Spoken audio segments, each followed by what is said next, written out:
Riza, yung victim na parapin test. Samantalang yung mga nagpaputok, tinadtad ng paputok yung victim, hindi pinaparapin test at tumanggi pa. Alam mo, Mr. Chair. Hipi, it shows na napakahina mong hipi. Ha? Involved yung mga tao mo sa shooting incident. Anong protocol? Dapat parapin test sila, di ba? Yes, Your Honor. Hindi po sila parapin test. Inutos ko po yan, Your Honor, dito po sa Chief Investigation Section at ng IOC, Your Honor. Ngunit hindi po nila ginawa, Your Honor. So anong ginawa mo nung hindi nila ginawa? In-expect ko, Your Honor, bago namin i-inquest yung 6 na suspects is nandun na sa case folder, Your Honor. Alam mo yung mga investigador, ha? Nagdepende rin yan sa'yo, ikaw ang hipi eh. Kung sinabihan mo yung, sasama mo yung mga pulis na yan, usasan mo, at ipaparapin test nyo. Bakit hindi nyo ginawa? Ginawa ko po yung lahat na utos, Your Honor, hindi po ginawa. Lang, wala kang aksyon na ginawa. Anong klaseng hipi ka? Your Honor, Taong mo, hindi mo kayang kontrolin? Kadali lang, report kayo dito sa akin. Pag-report ako, sasaan nyo yan? Pagkatapos, parapin test nyo. Ang katigas ang ulo ng mga pulis natin. Bakit ganun ang hindi mo kaya? Dapat hindi ka naghipi dyan kung hindi mo kayang kontrolin yung mga tao mo? Napakasimpleng investigation. Ito na investigation yan. Yung pagpaparapin test. Tingnan nyo, lumalabas tuloy na napakabayas natin. Yung patay, dahil sabi nga, part of the protocol na talagang dapat mag-undergo na parapin test, okay. Granting, patay na yun eh. Hindi nyo makahindi eh. Itong mga buhay na bumarel, hindi nyo pinaparapin test. Ganun na kainutil ang commander ngayon ng police. Hindi kayang ipaparapin test yung tao niya? Mr. Chair. Yes, go ahead. Mr. Chair, Colonel Umipig, kasi kung hindi po sila pina-paraffin test, di paano nyo po masisigurado kung sino ang nagpaputok at sinong hindi? Your Honor, Mr. Chair, may justification po yung investigator on case at Chief Investigation, bakit hindi po nila sinunod yung aking utos, Your Honor. At Ano po Sige, yung anong justification na yan? Sino? Investigator? Your Honors, I am Police Captain Arabejo, the Chief Investigation of Motor City Police Station. Your Honor, there was no order to conduct parapin test on the suspects, 6 suspects. During the Mr. investigation... Chair, sorry to interrupt, Captain. Parang nasusurreal na ako. Parang bangungot na to. Sinasabi po ni dating Navotas City Police Chief, inutos nila, pero sinasabi po ni na Captain Arabejo, walang utos. Ano ba talaga? Bakit may lost in translation? Mr. Chair, baka may sagot si General Gapas sa misteryong ito? Yes, Your Honor, we tried, we had them explain kung bakit wala pong parapin. And according to the explanation of Captain Arabejo, who is the Chief Investigator, and Sergeant Galvez, who is the IOC, signed by them, according to them, sir, because positively identified na yung 6 involved personnel that discharged the firearm, quote and unquote. The 2 of them, quote, the undersigned have decided not to subject the said suspect to parapin examination. Therefore, we can see here, Your Honor, that not having the parapin test on the suspect was a clear, conscious, deliberate decision on the part of the Chief Investigator and the IOC, sir. Pinapayagan po ba yan, General Gapas? Hindi po ba SOP kapag may operasyon, arresting operation man ito pero nagresulta sa ganitong putukan, may napatay pa? Hindi ba SOP ang pagkondukta ng paraffin test? Yes, Your Honor. So that's why kasama na ito dun sa mga administrative na kaso nila, ma'am, nahaharapin, ma'am, because of this. And Mr. Chair, mamaya itatanong ko kung hanggang administrative lang ba, wala bang criminal? Besides, General, meron po bang na-recover na mga bala o basyo dun sa scene of the killing? According to the SOCO, ma'am, wala po silang nakuwang material evidence in the crime scene. Isa pa pong So, misteryo. So, alam mo, Mr. Chair, imamatch sa firearms ng ani. Alam mo, kayong dalawa, Tarpio at De La Cruz, you have a lot of explaining to do. Bakit? Ako, kahit na hindi ko nakita, sigurado ako pinagpupulot yung MTCL doon ng mga tropa ninyo. Bakit wala nakita yung suko, kahit isa man lang. So kung pinagpupulot ang mga empty cell, mayroon kayong intensyon na itago ang katotohanan. Ayaw niyong malaman na kung sinong nagpapaputok. Dahil tinago niyo mga ebidensya. Tinanggal doon sa crime scene. Ang daming putok na narinig mo, di ba? Marami kang narinig na putok? Marami kang narinig na putok? Yes po. Yes. So ilang rounds estimate mo? Doon po sa 5 po, except po kay Sergeant Maliban, tagi-isa lang po, Your Honor. Tag-iisa. Opo. Tag-iisang round. Tagi-isang putok po. Isang putok. Opo. Si Maliban, ilan? Mga 3 hanggang 4 po. 3 hanggang 4. Nakita mo? Yes po. So saan siya nagpapaputok? Sa tubig po. Tubig. Ilog sa ilog po. Alam mo, Mr. Chair. yeah, dali lang. Captain Arabejo,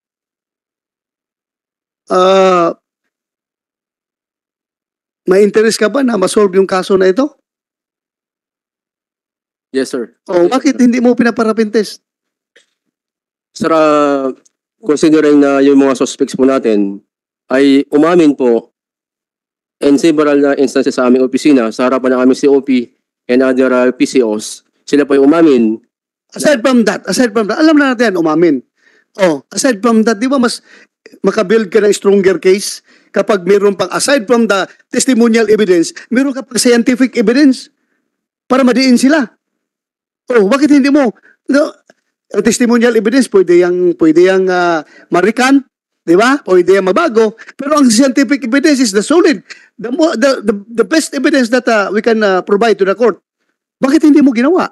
Your Honor, that is why we subject the firearms of the suspects for ballistic examination. Yan nga, ballistic lang, ballistic. Yung parapin, hindi nyo ginawa. Kasi nakikita dito yung pagkabayas natin, yung patay, pinarapin test. Tapos yung mga pulis na nagpaputok, hindi pinaparapin test. Di ba? Nakikita nyo? Oh, Saka Mr. may intention ka ba na itatago yung katotohanan? Wala po kaming intention, Your Honor. Kasi kung may intention ka, anong klaseng investigador ka kung pagtakpan mo yung katotohanan? Hindi po pwede yun. Your Honor, the absence of parapin test cannot nullify the process. Alam natin yan, hindi yan siya conclusive, di ba? Hindi conclusive, but it helps. It helps. It helps. Malaking tulong yan sa investigation na ginagawa. Di ba? Oh, hindi conclusive. Porque hindi conclusive. Ayaw na yung gawin ng protocol. Ginawa niyo sa patay. Hindi man kaya conclusive yun. Oh, hindi conclusive evidence, pero ginawa niyo sa patay. Para meron kayong pagdipinsa na kung nagpositive yung patay, nagpositive ba ang patay? Sir, based on the scientific reports are negative po. O hindi nagpositive. Yung nga, hindi nyo ginawa sa mga suspect. Napaka-unfair ninyo. Ikaw, investigador ka, nirequest mo yung suko, na iparapintes yung patay, tapos itong mga suspect na nagpaputok, na bumaril, ay hindi ninyo pinaparapintes. Your Honor, we did not request the parapin test of the victim, Your Honor. Mr. Chair. Sino ang nagpaparapintes sa victim? Your Honor, the so-called themselves, Your Honor. At sa matter of protocol. Yes, Your Honor, sa matter of protocol po. O hindi mo ginawa rin as a matter of protocol itong 4 na nagpaputok o yung 6 nagpaputok. Parapintes nyo. Actually, Your Honor, yung aming desk officer, nung pinareceive yung mga baril sa opisina po namin sa Caloocan, nag-ask po ng question dun sa nagpa-deliver kung ito lang ba ang papa-receive ninyo. Yun po ang pagkakalam ko. Mr. Chair. Sige, go ahead, Senator Risa. Mr. Chair, so Police Captain Tipache, di ba kung may ballistics investigation pero merong ding paraffin test, di ba mas magiging airtight yung kaso kung gano'n kesa kung ballistics investigation lamang? Yes, ma'am. So Mas kung maganda po, ma'am, kung may baril po, kung may involved naman na tao, ma'am, automatic, ma'am, talaga. Paparapin po yun. para ma-match kaninong Yes, ma'am. firearm Yes, ang ma'am. kaninong mag-test ng positive sa paraffin test. ma'am. So kung ganun, Mr. Chair, bakit hindi nga po ginawa ni na Police Captain Arabejo? Di ba mas gusto natin mas malakas kaysa mas mahina ang kaso natin? Arabejo, is that your discretion not to subject them to parapin test or umayaw sila? Klaruhin natin. Your Honor, that was based on our sound judgment and in good faith. Considering that the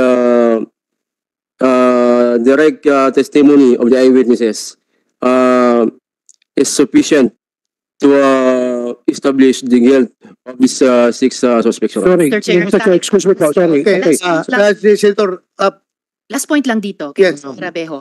Hindi, lahat tayong nagtatrabaho sa gobyerno gusto nating mag-presume ng regularity, good faith. Pero sa sitwasyong ito, isa po ito sa maraming punto na parang hindi po talaga sound judgment, Mr. Chair. Salamat, Yes, Mr. Chair. Chair, Thank you. Go ahead.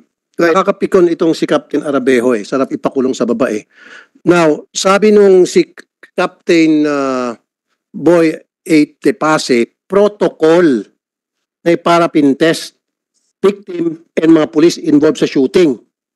And ikaw, sinasabi mo, sound judgment na hindi na kailangan base sa testimony ng mga witness. You don't deserve to be a policeman.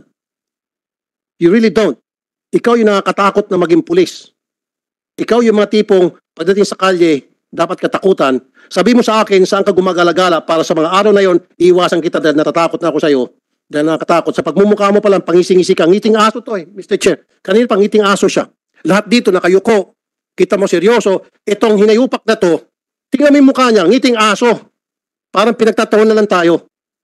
Look at the face of this stupid policeman. Pasintabi sa mga policeman na nandito, I respect you all, especially Lieutenant General Colonel Rodel Seramonia, and I respect this gentleman who's been a friend of mine for so many years. But this guy, I don't have a tiny respect. Kanina pa tayo nagagalit dito, pangising-ising aso siya. And he's stating na sound judgment daw yon base sa mga witnesses na nagsasabing nagpaputok yung mga pulis kaya hindi na iparapin test at mismo kinukontra ng kanyang chief o pulis ng Navotas. And mismo sinasabi nitong si Captain Tepase ng SOCO protocol. So sino tama sa inyo? Ikaw o si Captain Tepase? O si Colonel Umipig? Silang dalawa versus you. Sino tama sa inyong tatlo? Yung dalawa versus ikaw. Sino sa tingin mo? Huwag kang ngisi-ngisi. Captain, sir, sino po? Sir, ang alam ko po, sir, tama po ang ginagawa po namin, sir. Tama ang ginagawa nyo. So ibig sabihin, mali itong dalawa. Ikaw ang tama. Is that what you're saying? So mali yung nakalagay sa protocol sa libro ninyo. Mali at ikaw ay tama. Baguhin na lang natin yung nakalagay sa PNP manual ninyo dahil sundin na lang natin yung sinasabi mo dahil mas marunong ka.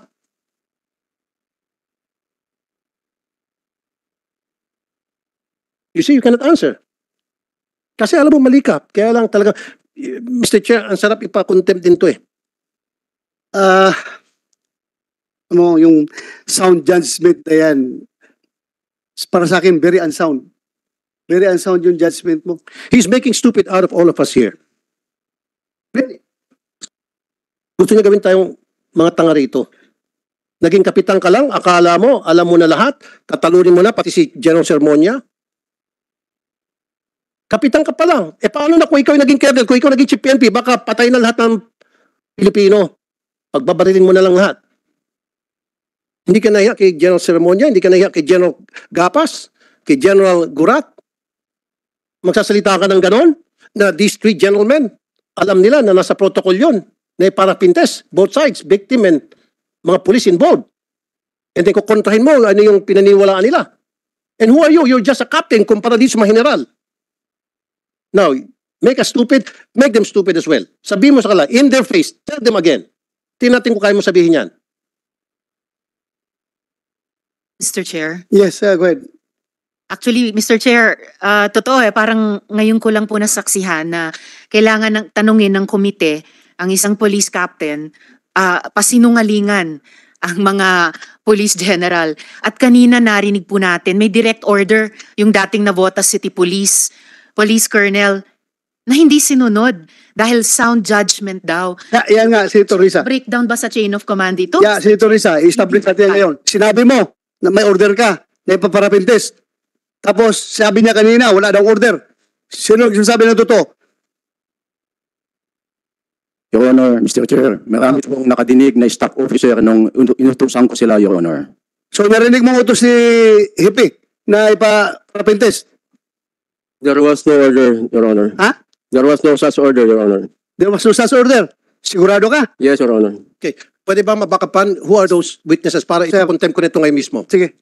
Si Police Major Edwin Pertes, ang aking ako po, Your Honor. Saan na niya? Nasaan? Sige, all we need is one or two. Nasa nabutas pa, Your Honor. Papuntahin dito. Papuntahin Tapos, dito. yung Chief Operations Officer ko, Your Honor, si Captain Mundihar, Your Honor. Papuntahin dito. So both of them will corroborate doon sa sinasabi mo na inutusan mo. Yes, Your Honor. Okay, Mr. Chair, kapag yung dalawa kinorroborate yung statement niya, I want to file a contempt case against this guy. Yes. Cite him in contempt para makulong. Nasaan yung dalawa? Tanga kanina pa.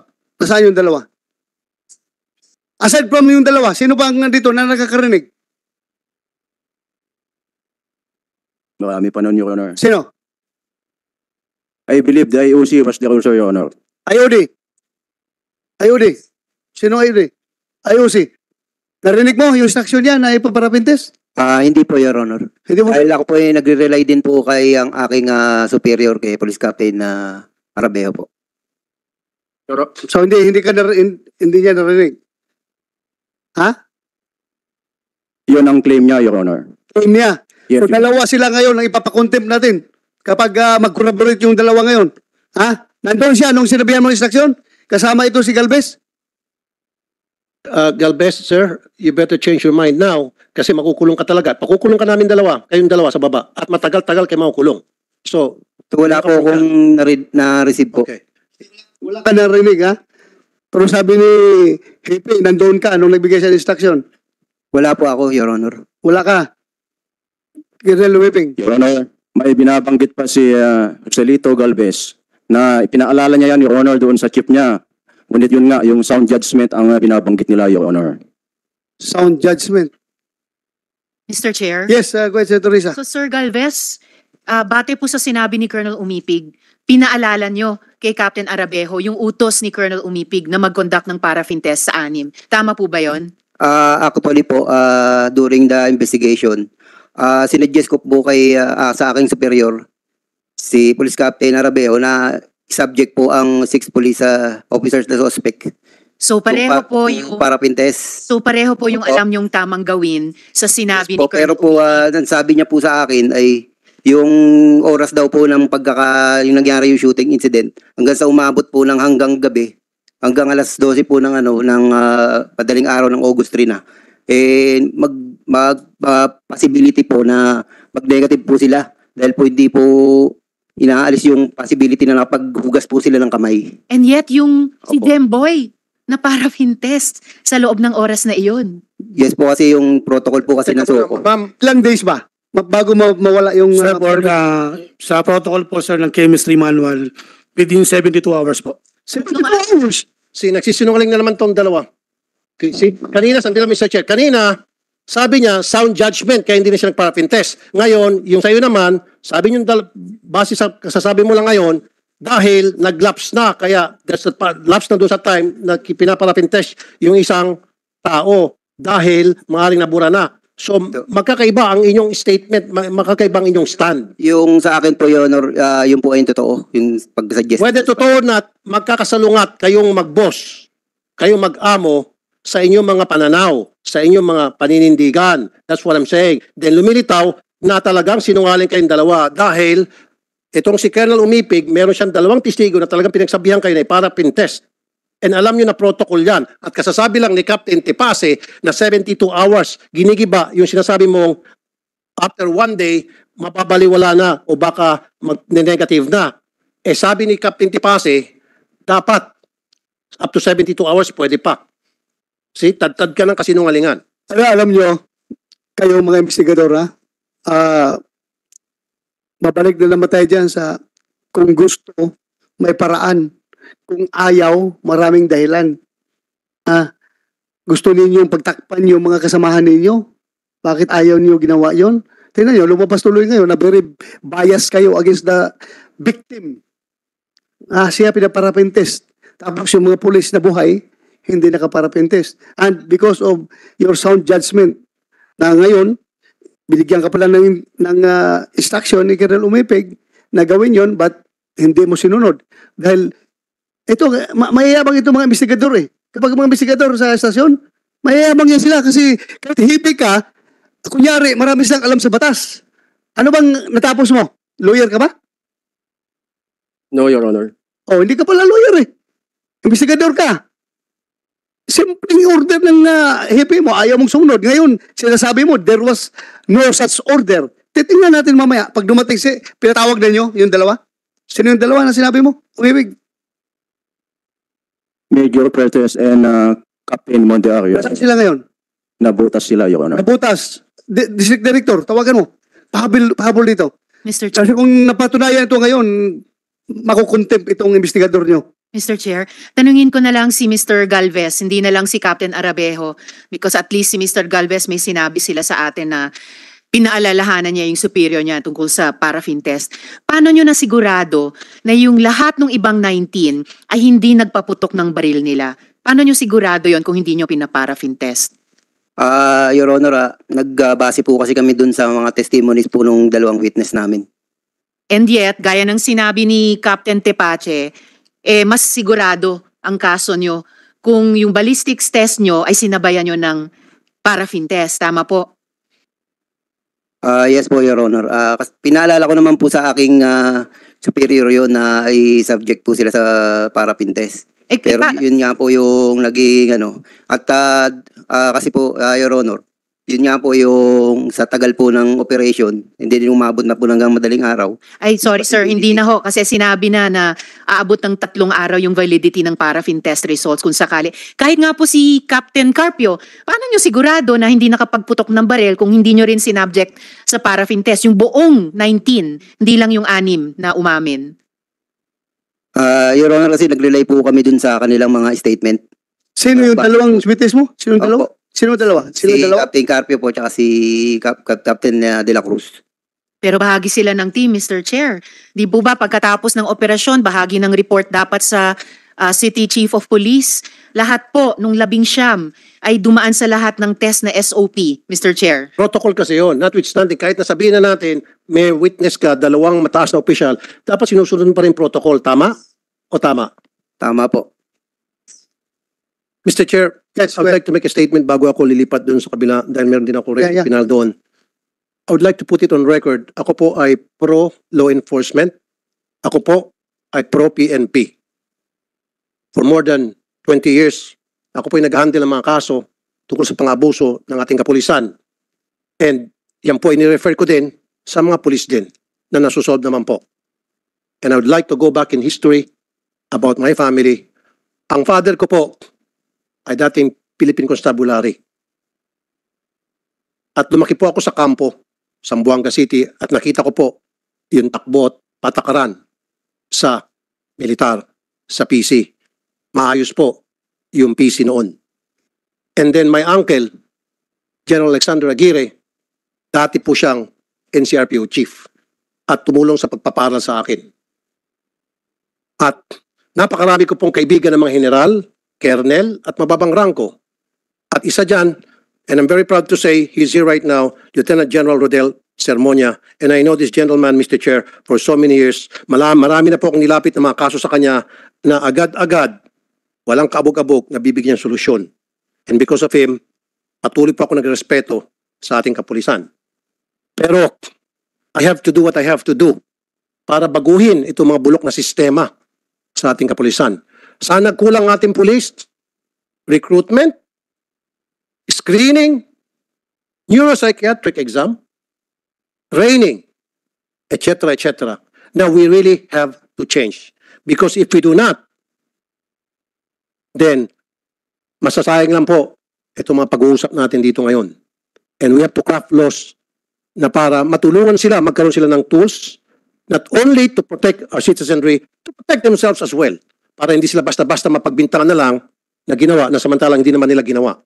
May ganun mga kaso na napagbibintangan kayo. That's why we have to come up with laws to protect both sides. Kasama na nga dyan yung body-worn camera na hindi naman sinusuot. Na at that time, hindi sinuot ng operatiba at sinabing sira. At meron akong pinapasambil na kapag merong insidente na pinatay ang camera o sira ang camera, CCTV or body-worn camera during operation or during critical moments, makukulong yung police pati yung kanyang supervisor. Excuse me, Senator Dolpo. Sinabi ba nyo nasira yung kuhan nyo? Body-worn camera? Your Honor, sir, according po sa may hawak po nun, kung hindi po ako nagkakamali, may nagka-problema po ata yung may Problema ata. Klaruhin mo, anong team leader ka? May problema ang body-worn camera? Napakamahal yan, ha? Hindi yan basta-basta masira. Ano, sira? Sir, we have Sergeant John Hir Tagakay explained kasi nalaman namin, sir, na among the teams, among the 19, siya yung merong na-issuehan, merong hawak ng unit ng body-worn camera.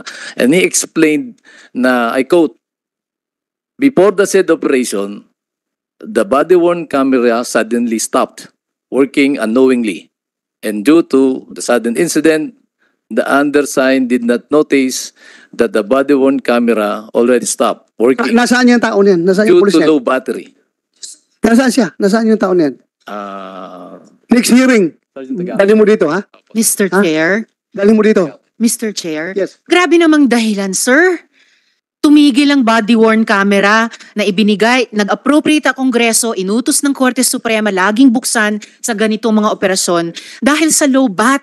Hindi ba yan ang pinaka low level na paghahanda sa anumang ganitong plano? In fact, Mr. Chair, gusto ko po sanang ipasagot din doon kay Sergeant Tumakay or ano pong Tagakay. Kasi yung ibang ulat naman po na natanggap natin, hindi po sira, kundi sinara, pinatay. Kaya gusto ko pong itanong, sino nagbigay ng utos na isara yung mga body-worn cameras? Mr. Chair, pwede ba tapusin ko ang statement ko pa? Yes. Snap. Sorry. Okay. Continue. Now, there has to be some changes that we should do immediately para hindi masayang yung mga ginagawa nating paghihiring dito. And then we have to craft some laws, like I said earlier, to protect the citizenry from abusive members of the PNP and to protect themselves as well, na para hindi sila basta-basta mapagbintangan. It's very unfortunate, sunod-sunod po yung mga pang-abuso ng kapulisan na nakarating po sa akin, and dalawang insidente recently nagsumbong sa akin. Una, halimbawa, sa Pandi, Bulacan, isang grupo ng Bonnet Gang na later na pag-alaman ng mga pulis. Pinasok ang bahay ng isang tao dahil sa timbre ng isang asset na nandun daw yung hinahanap nila may warrant. Wala silang warrant of arrest na pinakita, walang search warrant, nakabonet sila, pumasok ng bahay, natural, yung mayari ng bahay, pumalag at nagkaroon ng commotion. Anong ginawa nitong Bonnet Gang ng mga policeman? Kinulong yung mayari ng bahay sa kasong direct assault and resisting arrest. Again, nakabonet. At hindi alam na sila pala yung mga pulis. Walang warrant, walang search warrant, walang ID, no nothing. Pangalawa, nung pagpunta po nung anak ng kinulong para dalawan yung kanyang tatay, pati yung anak kinulong. Case number 2. Rodriguez Rizal, 15 years old, binaril. Pulis, kasama ang kanyang asset, nakamotor, hinahabol ang isang citizen. Kinikasing at hinahabol. Natural, tatakbo yung isang citizen na yon dahil nakasibilyan at hiningian ng papeles na hindi naman nagpapakilalang pulis nang tumakbo yung sinisita nila. Nagpaputok itong pulis. Tinamaan yung kapatid nitong biktima na papalabas ng bahay. Patay. And recently over the weekend, ito po, nabasa ko ang article ng GMA7. 15 years old na binatilyo, binaril. Dahil pinagbintangan na nagnakaw ng cellphone. Sana po, stop na rito. Pero I doubt. Asahan po natin. Let's brace ourselves. Marami pa pong mangyaring ganito. Magdasal po tayo na sana hindi. Ngayon pa lamang, let's do some screening, general sermonya, lahat ng mga pulis natin para wala na po madagdagan ng biktima. Doon po sana sa neuropsychiatric exam. Kasi po ako, Mr. Chair, nakapag-neuropsychiatric exam, nakita ko po na parang madali lang. Yun po ay para lamang sa mga gusto magkaroon ng baril. Pero how about those policemen na araw-araw nakikitulong sa mga civilian population, nagkakandak ng operation, nag-arrest at may hawak ng baril, dapat ibang sets ng neuro exam ang ibinibigay sa kanila. And lastly, Mr. Chair, baguhin natin yung recruitment process. Baguhin natin yung training. And then on a regular basis, periodically, palagi dapat tinitrain, sineseminar, dinadrug test, random drug test, and neuropsychiatric exam ang mga police. Why? May mga police na nakapasa sa neuro, nakapasa sa drug exam, mabait sila, matino. Pero later on, nagbago ang kanilang sitwasyon dahil sa kanilang environment, dahil sa kanilang trabaho, then naging loko-loko. Pero kung maagap tayo sa ginagawa natin training seminar at pag-exam sa mga police natin, ito po ay pwedeng mababawasan. Maraming salamat, Mr. Chair. Magandang hapon po sa lahat.